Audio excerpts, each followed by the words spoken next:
The December evening of 1845 did not merely settle over London. It descended like a heavy, frost-bitten shroud, turning the city's grandest terraces into ghostly silhouettes that seemed to shift within the swirling amber fog. In the prestigious Kensington residence of Lord and Lady Beatrice, the atmosphere was a stark contrast to the biting chill. Inside, the air was thick, heavy with the cloying scent of mulled wine, the smoke of hundreds of beeswax candles, and the frantic, forced laughter of the year-end celebration.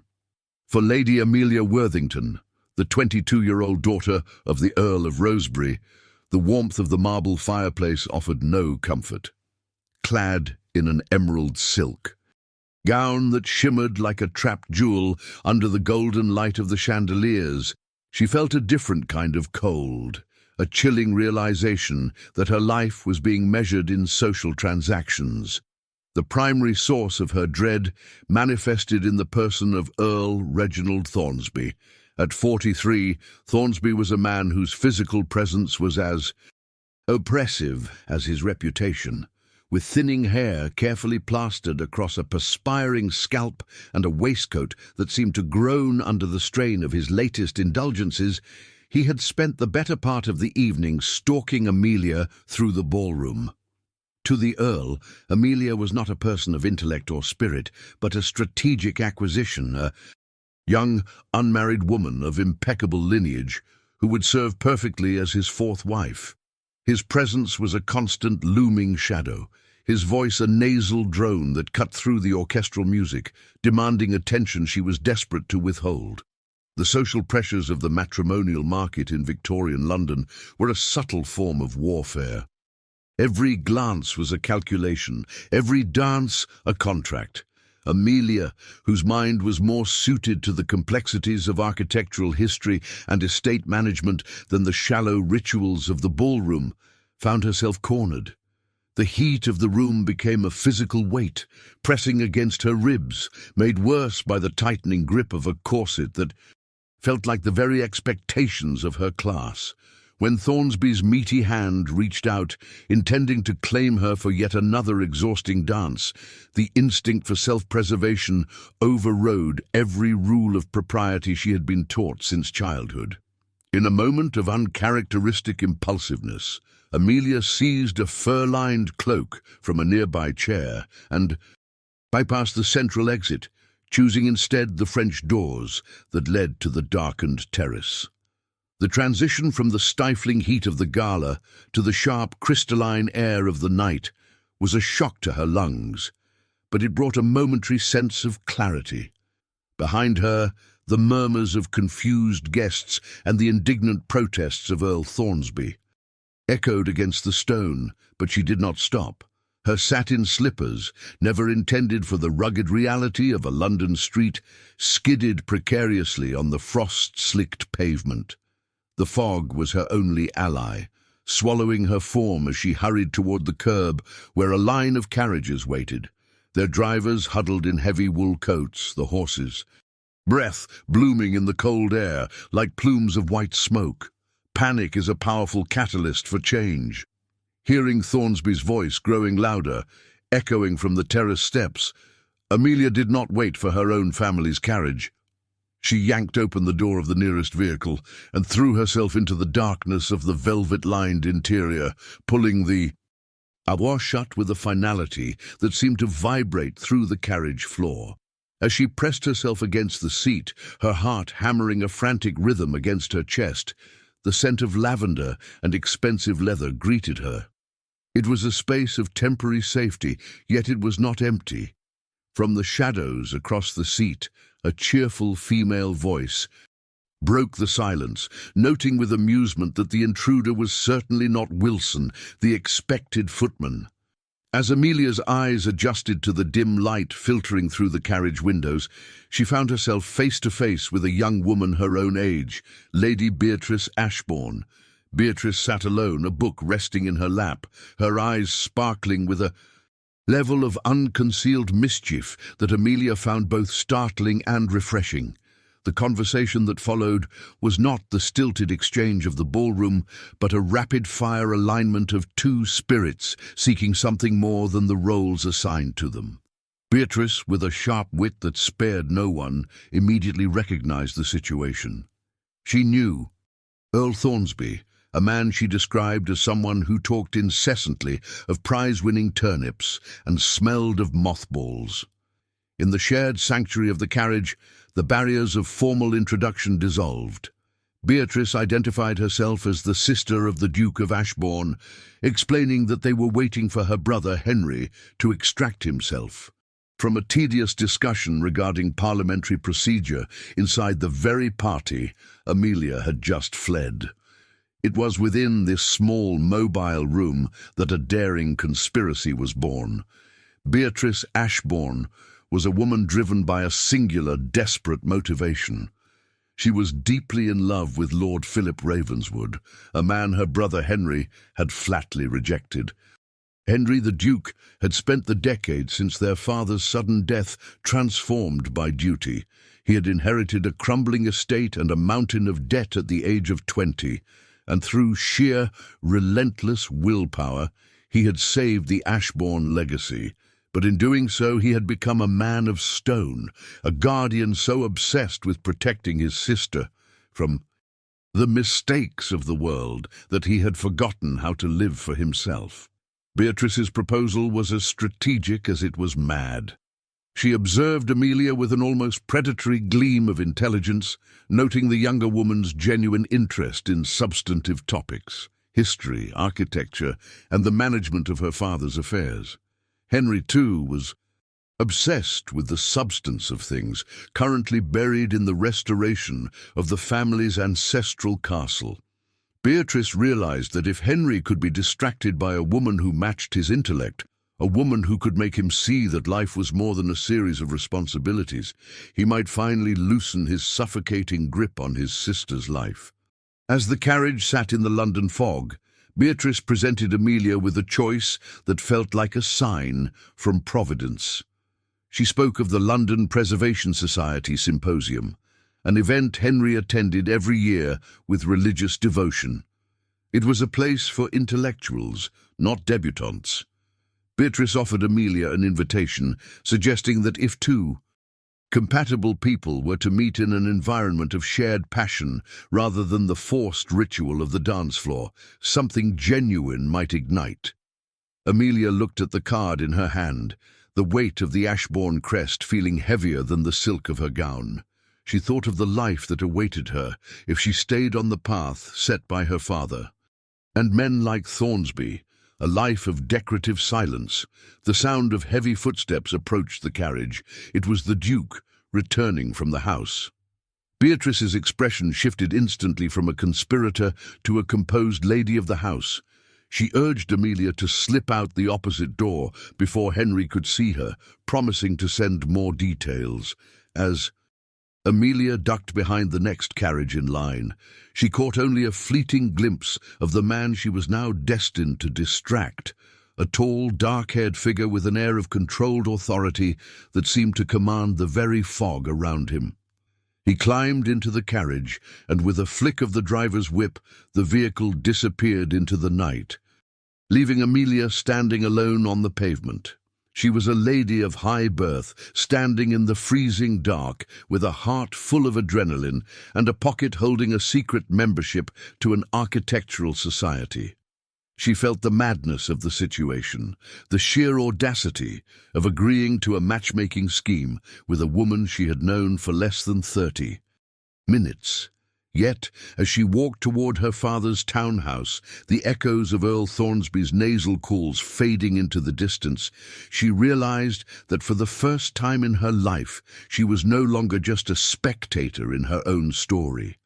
The game had begun, and the first move had been made in the shadows of a London winter. The carriage had long since vanished, but the invitation remained, a small white beacon of potential in her hand. Amelia knew that the next time she saw the Duke of Ashborne, it would not be from the shadows, but across a table of blueprints and ancient history, where the true danger would not be the scandal of the meeting, but the possibility that Beatrice's strategic facilitation might uncover a truth that neither the Duke nor Amelia was prepared to face. The 3 days following the encounter in the fog were marked by a silence that felt heavy with the weight of an impending decision. In the morning room of her father's townhouse, Amelia Worthington sat before a tray containing 2 items that seemed to radiate a strange energy: a formal invitation to the London Preservation Society Symposium and a sealed letter bearing the Ashborne crest. The letter from Beatrice was not merely a social gesture, it was a blueprint for a conspiracy. It acknowledged the audacity of their meeting, while framing it as a necessary collaboration between 2 women trapped by the rigid expectations of their class. Despite the lingering feeling that she was stepping into a farce, Amelia found herself penning an acceptance. The prospect of an intellectual engagement, even one born of manipulation, was a siren song she could no longer ignore. The visit to Ashborne House for tea was a tactical briefing disguised as a social call. The residence itself was a testament to the character of its master, imposing, meticulously maintained, and radiating an atmosphere of centuries-old authority. As Amelia moved through corridors lined with the stern, painted gazes of Ashborne ancestors, she felt the pressure of the legacy that Henry, the current Duke, had been forced to carry. Beatrice, stripping away her playful mask, revealed the grim reality of Henry's ascension. The sudden death of their father a decade earlier had left the estate in a state of chaotic decay, riddled with debt and poor investments. Henry, at only 20, had sacrificed his youth to a relentless cycle of 18-hour workdays, restoring the family's honor at the cost of his own capacity for joy. This discovery shifted the nature of Amelia's mission. She was no longer just a participant in a sister's romantic scheme. She was a witness to the profound isolation of a man who had become a title before he could become a person. Beatrice provided the intelligence required for the encounter. Henry's obsession with Edward Gibbon's decline and fall of the Roman Empire, his nuanced views on the preservation of Gothic architecture versus modern efficiency, and his habit of retreating to the quietest corners of any social gathering. He was a man who valued directness over the intricate social games of Mayfair, a man who took his tea with 1 sugar and no milk, and a man who was, above all, desperately lonely. The day of the symposium at Somerset House arrived with a crisp winter clarity. Unlike the ballrooms of Kensington, this hall was a sanctuary of substance. It was filled with the smell of old parchment, the sight of detailed blueprints and scale models of restoration projects. Amelia, dressed in a practical forest green day gown that avoided the excessive ornamentation of the season, felt more like herself than she had in months. She was one of the few women in a room dominated by serious-minded gentlemen, but the atmosphere was one of professional curiosity rather than social judgment. She drifted toward a display regarding the stabilization of the triforium at Westminster Abbey, her mind racing with the technical details Beatrice had shared. The moment of contact occurred not with a flourish, but with a deep, resonant voice behind her, commenting on the perpendicular Gothic work of the Abbey. Amelia turned to find herself face to face with Henry Ashborne. In the daylight, without the distortion of fog, the Duke was even more formidable. Strong features, eyes the color of aged whiskey, and an air of controlled intensity. The interaction that followed was a revelation. Amelia did not have to act or follow a script. Her genuine interest in the complexities of stone conservation and drainage systems acted as a natural bridge. They talked not as a suitor and a debutante, but as 2 intellectuals captivated by the same problems. As they moved through the gallery, discussing the tension between authenticity and modern building codes, Amelia realized with a start that the connection was effortless. Henry's whole demeanor transformed when he spoke of things he loved, The stiff ducal mask fell away to reveal a man of profound passion and self-awareness.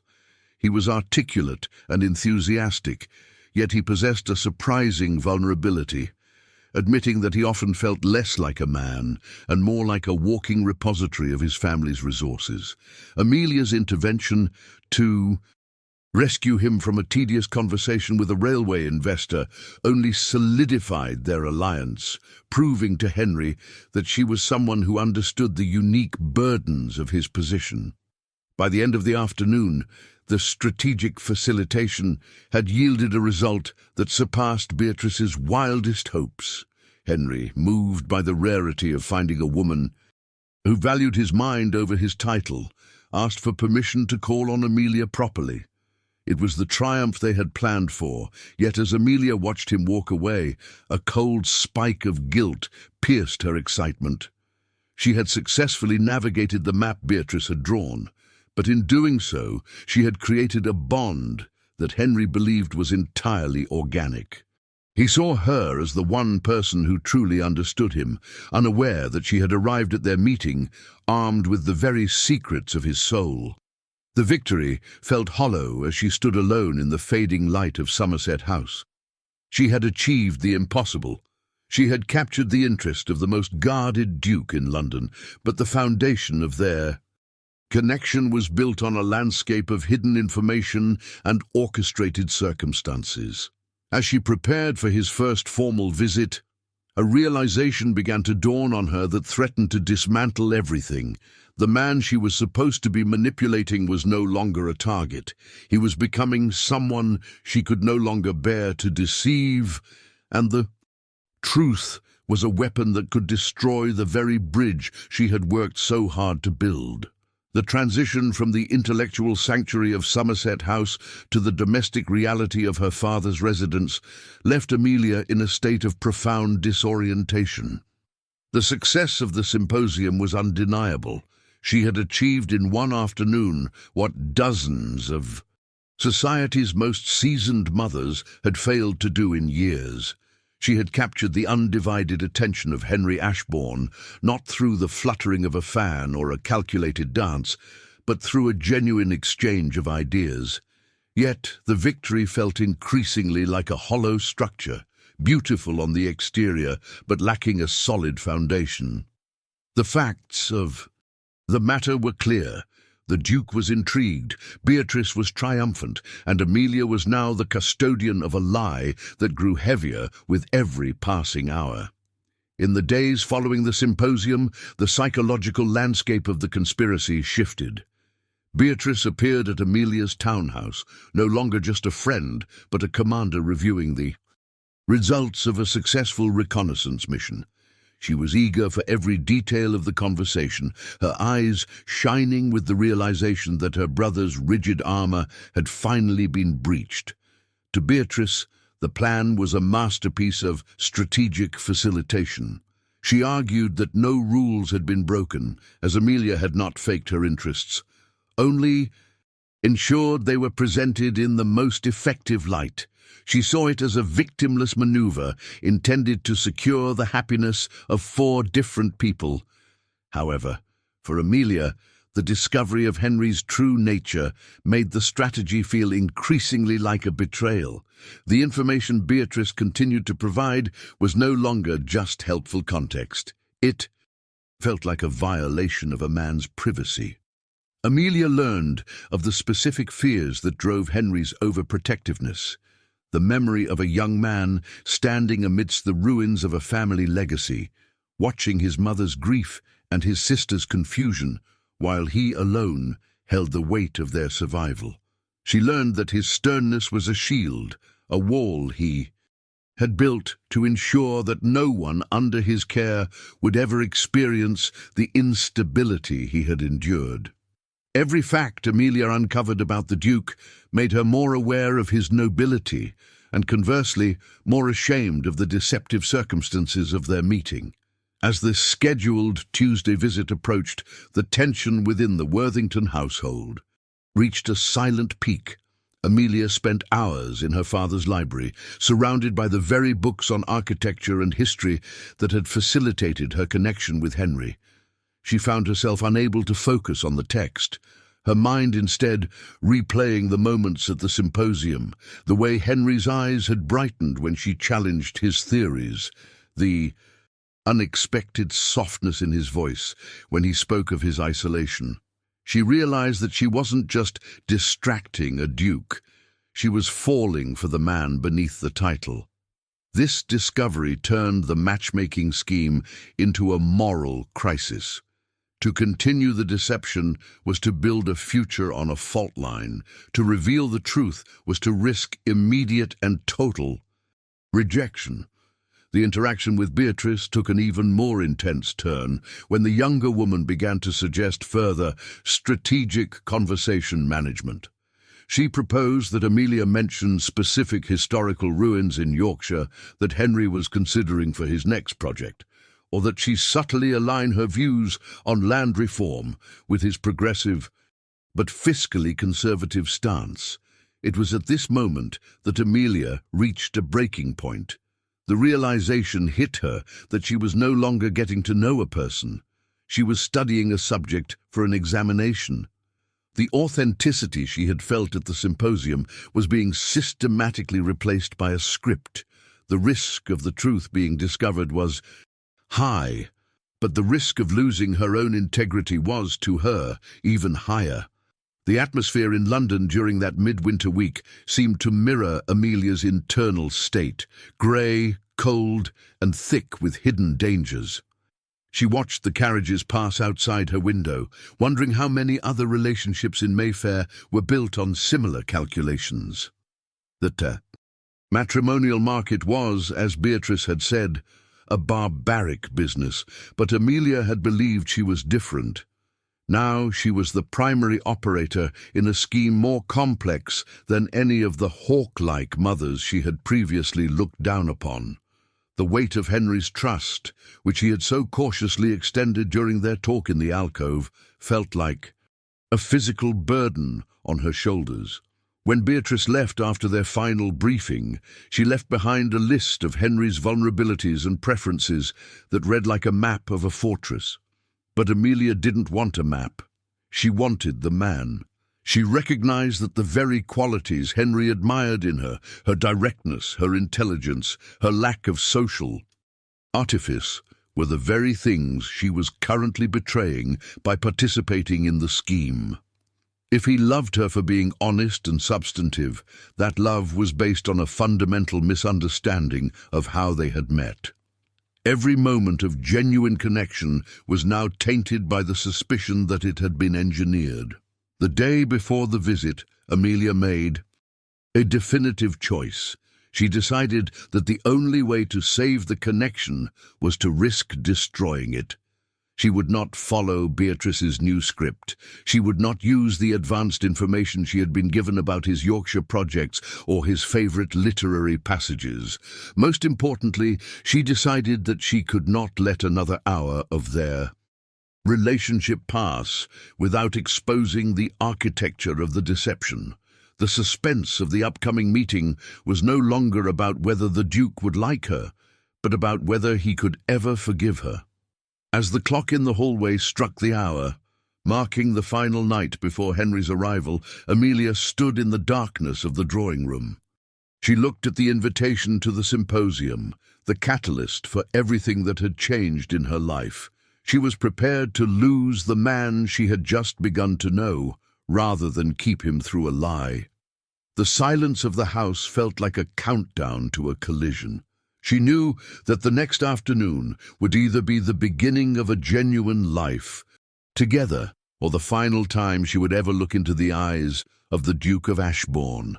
The truth was now a weapon she held in her own hands, and she was seconds away from pulling the trigger, unaware of just how deep the shrapnel of her confession would fly. The transition from the calculated planning of the previous weeks to the stark reality of the Tuesday visit was marked by a sudden change in the London weather.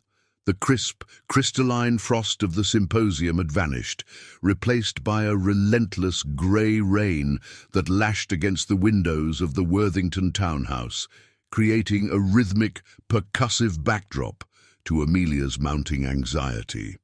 Inside the drawing room, the atmosphere was thick, with the scent of beeswax and fresh tea, a domestic setting that felt entirely at odds with the emotional demolition that was about to occur. Amelia stood by the fireplace, her burgundy gown a deep, sombre contrast to the pale walls. She had arrived at a point of no return. The facts of her life were now divided between the deceptive past and an uncertain future. Precisely at 3 o'clock, the Duke of Ashborne was announced. Henry entered the room with a punctuality that reflected his disciplined nature, but his demeanour had shifted since their meeting at Somerset House. The intellectual enthusiasm he had shown among the blueprints had been replaced by a visible, endearing nervousness. This was a man who commanded respect in the House of Lords and managed vast estates with a flick of his pen, yet he was clearly unsettled by the prospect of a simple afternoon call.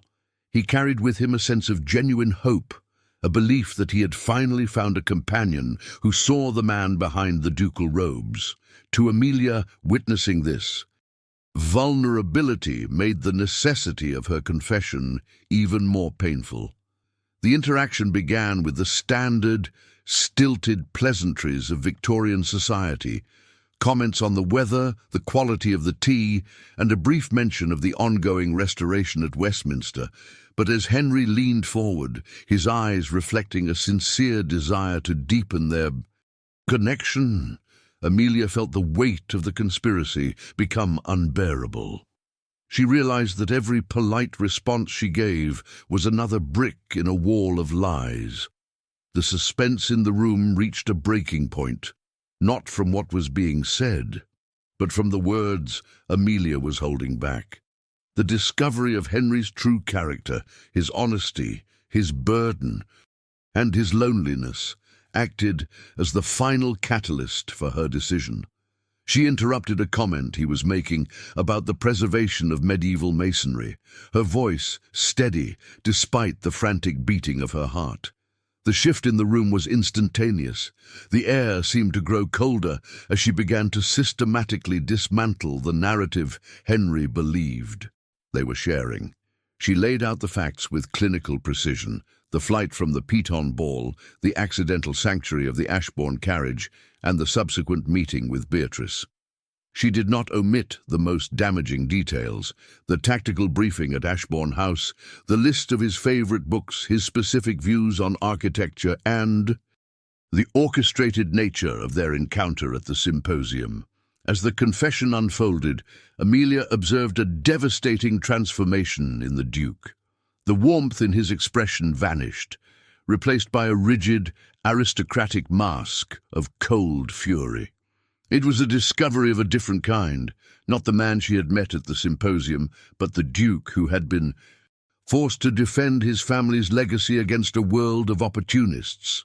Henry did not interrupt. He listened with a stillness that was more terrifying than any outburst. He watched her as if he were seeing a stranger for the first time, processing the fact that his intellectual peer had actually been a participant in a calculated theatrical production designed to manipulate his emotions. The consequences of the revelation were immediate. Henry stood and moved toward the window, his back to the room, looking out at the rain-streaked square. The silence that followed was a physical weight. From his perspective, the facts were damning. His own sister had used his vulnerabilities as tools, and the woman he was beginning to love had agreed to be the instrument of that betrayal. He noted the chilling efficiency of the scheme, how every topic they had discussed, every accidental shared interest, had been part of a map provided by someone who knew him best. The genuine connection he thought he had felt was now tainted by the suspicion of performance. Amelia's defense was not one of her actions, but of her intent. She explained the raw honesty of her own isolation, the desperation of a woman who wanted to be seen for her mind rather than her dowry. She admitted that while the doorway to their meeting had been constructed of lies, the person who walked through it had been her true self. She spoke of the moment her feelings had transitioned from a mission to a reality, somewhere between the discussions of Norman fortifications and the shared vulnerability of their loneliness. But as she spoke, she saw the impossibility of her position. Trust, once shattered into such precise pieces, is rarely restored by the same hands that broke it. Henry finally turned from the window, and the hurt in his eyes was a fact Amelia would never forget. He summarized the situation with a devastating clarity, questioning how he could ever distinguish between what was real and what was calculated. He saw her confession not as an act of integrity, but as a late-stage strategy, honesty only after the deception had served its purpose. He addressed the irony of the situation. Beatrice had wanted to show him that he could trust others with his heart, and instead, she had provided the ultimate proof that his overprotectiveness was entirely justified. The world, it seemed, was exactly as dangerous as he had always feared. The Duke moved toward the door, his movements controlled and final. He acknowledged the truth of one thing Amelia had said. She had indeed chosen honesty when it cost her everything. This fact seemed to give him a momentary pause, a flicker of something other than anger, but it was quickly suppressed by the sheer scale of the betrayal. Stood on the threshold of the drawing-room, the man who had arrived with hope, now leaving with a reinforced armor of isolation. Amelia remained by the fireplace, the heat of the flames failing to reach the chill that had settled in her bones. As he reached for the handle of the door, his gaze fell upon a small, discarded item on the side table. The invitation to the symposium that had started it all. He paused, his hand hovering over the wood, his expression shifting into a complex shadow of doubt and recognition. The rain outside seemed to intensify, the sound a dull roar against the house. In that silent second, a new discovery was made, not about the past, but about a detail in the room that changed the entire trajectory of his departure, leaving the air between them vibrating with a question that remained unasked. The moment of departure for the Duke of Ashborne was not marked by the slamming of a door, but by a sudden, heavy stillness that seemed to draw the very moisture from the air. As Henry stood at the threshold, his hand resting near the invitation that had served as the catalyst for his betrayal, a final, cold fact presented itself to his analytical mind. He realized that if Amelia Worthington were truly the master of manipulation his sister had intended her to be, he would never have heard the truth this afternoon. She could have secured his hand, his title, and the Ashborne fortune before the first crack in the deception ever appeared. The discovery that she had prioritized her integrity over her own social survival was the only piece of evidence that contradicted the narrative of a calculated conspiracy. The weeks that followed were a period of reconstruction that mirrored the physical restoration of Ashborne Castle. Henry did not grant immediate forgiveness, nor did he allow the connection to return to its previous state of intellectual ease. Instead, he proposed a series of meetings on neutral ground, often centered around the very architectural projects that had first brought them together. There were no scripts provided by Beatrice, no tactical briefings, and no strategic social management. Every conversation was a raw, unfiltered exchange. They walked through the skeletal structures of historical ruins, discussing the weight of the past and the necessity of transparency in the present. Henry watched Amelia with a newfound vigilance, searching for any sign of artifice, only to discover a woman whose passion for the substance of life was as genuine as his own. The focus then shifted to the source of the original scheme, Lady Beatrice. The fallout within the Ashborne household was significant. Henry confronted his sister with a cold clarity that stripped away her playful justifications. He made it clear that while her intentions may have been rooted in a desire for her own happiness, her methods had nearly destroyed the very person she claimed to love. The consequence was a period of forced accountability. Henry agreed to meet Lord Philip Ravenswood, not as a potential brother-in-law, but as a man whose character was to be meticulously examined. The discovery of Philip's true nature was a surprise to the Duke. He found not a fortune hunter, but a man of genuine devotion who had been unfairly maligned by the very gossip Henry usually claimed to despise. The culmination of this period of testing was a small, high-stakes dinner at Ashbourne House. The atmosphere was a delicate balance of aristocratic formality and underlying emotional tension. The guest list was restricted to the inner circle, the Worthingtons, the Ravenswoods, and the architects of the recent chaos. As the meal progressed, a series of observations were made that changed the landscape of their shared future. Henry noted the way Philip looked at Beatrice, not with the calculation of a man seeking an estate, but with a bone-deep affection that matched Beatrice's own. He also observed Amelia, who sat at his table not as a guest of his sister's making, but as a woman who had earned her place through a difficult, painful honesty. In a move that surprised everyone present, Henry chose that evening to formalize the transition from a messy beginning to a certain future. He addressed the table, acknowledging that their journey had been unconventional and marked by a spectacular near-disaster. He spoke of the importance of integrity, noting that the measure of a person was found not in their perfection, but in their courage to admit a mistake when the cost was at its highest.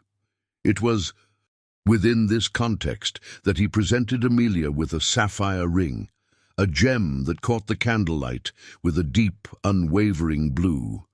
The proposal was not just a request for marriage, it was a commitment to a life built on absolute transparency. Amelia's acceptance was the final act of the theatrical, but this time there were no hidden directors. The subsequent month saw a double victory for the Ashbourne legacy.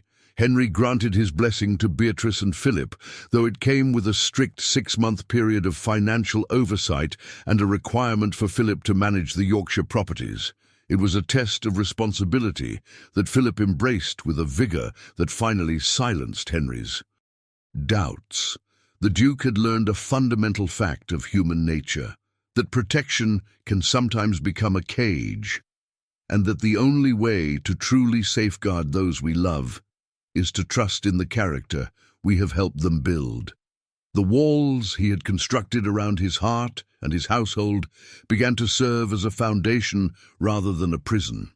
1 year later, the scene shifted from the rainy streets of London to the sun-drenched halls of Ashbourne Castle. The restoration was complete, the ancient stones stabilized by the very techniques Amelia and Henry had discussed during their first meeting. The nursery, a room newly filled with Gothic windows that allowed the Devonshire sun to illuminate every corner, became the centre of their new world.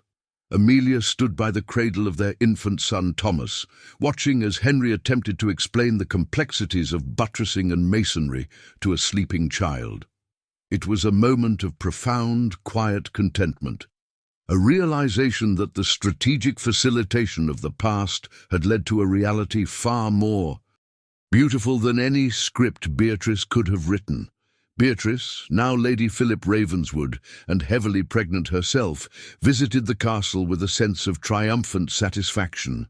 She remained unrepentant about her initial meddling, viewing the happy family before her as proof of her own matchmaking genius. However, the atmosphere between the siblings had changed. There was no longer a need for secrets or conspiracies. The truth had become the oxygen of their relationships. As Philip and Henry discussed estate management with a mutual respect that would have been impossible a year earlier, the final remnants of the old isolation vanished. The Ashbourne name was no longer just a repository of resources.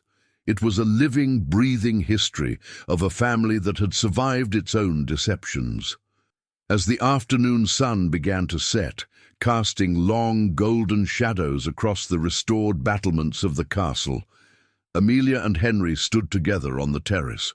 They looked out over the hills, the same land Henry had once feared losing, and which he now held with a lighter, more confident grip. The facts of their beginning remained: the flight, the carriage, the list of favorite books. But they had been transformed from tools of manipulation into the cherished lore of a resilient love. They were two people who had found each other through the wrong door, only to realize they were exactly where they were always meant to be.